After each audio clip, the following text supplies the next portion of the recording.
اربعن، چار خصلتیں ایسی ہیں، من کن فیہ کان منافقا خالصا، کہ جس میں وہ چاروں ہوں گی وہ تو کٹر منافق ہوگا، خالص منافق۔ ومن کانت فیہ خصلۃ، اور جس میں ان میں سے ایک خصلت ہوگی، منہن، ان میں سے، کانت فیہ خصلۃ من النفاق، تو اس میں نفاق کی ایک خصلت ہوئی۔ اب اس کو آپ خود کیلکولیٹ کر لیجئے، 4 سے 100% منافق ہو گیا تو 1 سے 25% ہو گیا، 2 ہے تو 50% منافق ہے، 3 ہے تو 75% منافق ہے۔ یہ تو اس کے ہیں فل ان دی بلینکس۔ حضور نے 2 چیزیں بیان فرما دی، جس میں چاروں ہیں وہ تو منافق ہے خالص 100%، جس میں ایک خصلت ہے اس میں اسی نسبت سے نفاق موجود ہے۔ وہ 4 کیا ہیں؟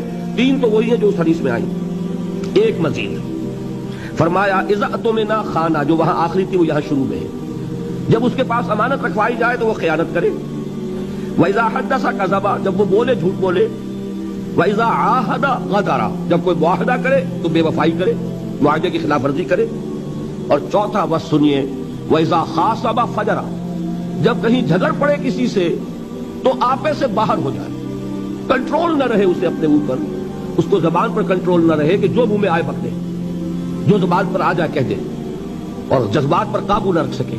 آخر اختلاف تو ہو ہی جاتا ہے، لیکن یہ کہ اختلاف میں بھی انسان وہ ہے کہ جو اپنے آپ کو قابو میں رکھے۔